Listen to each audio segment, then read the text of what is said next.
ఈ సంక్రాంతి పండుగ అందరూ బాగా చేసుకునుంటారు గానీ, ఆహ్, మా 'రామ్ చరణ్' అభిమానులం మాత్రం కొంచెం బాధపడ్డామండి.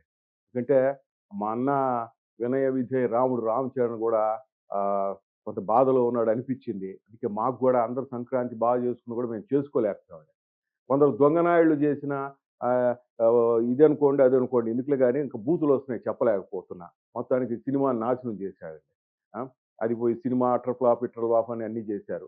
అయినా పర్వాలేదండి. కాకపోతే ఒకటి ఆలోచించాలి. ఒక సినిమా గురించి మాట్లాడే ముందు ఆ సినిమాకి నిర్మాతలు గాని, ఎంతమంది టెక్నీషియన్స్ పనిచేసిన వాళ్ళ నోట్లో మట్టి కొట్టినే కదా! ఒక సినిమా పోయిందంటే ఒక్కసారి ఆలోచించుకోవాలి. పనిగట్టుకొని మరి ఈ సినిమా గేమ్ చేంజర్ విషయంలో చాలా మంది మాకందరూ తెలుసు ఎవరు ఏం చేసినారో కూడా. కొడతాం. 'బుచ్చిబాబు' సినిమాతో గట్టిగా దెబ్బ కొడతాం. ఎవరిని వదిలేయలేదు. అయితే బాధేసిందంటే ఈ పనులు మంచిది కాదండి. నిన్న తమనన్న అయితేనేమి, అటు చిరంజీవి సార్ అయితేనేమి వాళ్ళకి ప్రతి ఒక్కరు చెప్పారు. తెలుగు సినిమాని కావాలని కొంతమంది ఏదో మేము పైకి తీసుకుపోతున్నాం అని చెప్తున్నారు గానీ, కానీ ఈ దొంగనాయాళ్ళే తెలుగు సినిమాని నాశనం చేస్తున్నారండి. ఒక్కొక్కడికి ముందు ముందు బాగా ఇస్తాడండి. 'రామ్ చరణ్' అభిమానులతో పెట్టుకుంటే ఏం జరుగుతదో ముందు ముందు చూపిస్తామండి.